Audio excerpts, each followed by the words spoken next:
తెలంగాణలో పారాక్వా డైక్లోరైడ్ గడ్డి మందుపై ప్రభుత్వం నిషేధం విధించింది. గడ్డి మందు అమ్మకాలపై నిషేధం విధిస్తూ మంత్రి తుమ్మల ఉత్తర్వులు జారీ చేశారు. పారాక్వాట్ అమ్మకాలు వినియోగంపై 60 రోజులు నిషేధం విధిస్తున్నట్లు ఉత్తర్వుల్లో పేర్కొన్నారు.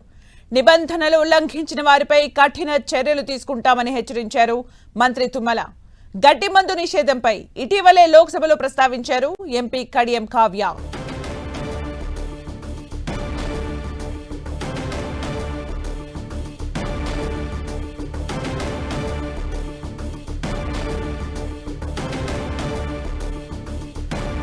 తెలంగాణలో పారాక్వాట్ డైక్లోరైడ్ గడ్డి మందుపై ప్రభుత్వం నిషేధం విధించింది.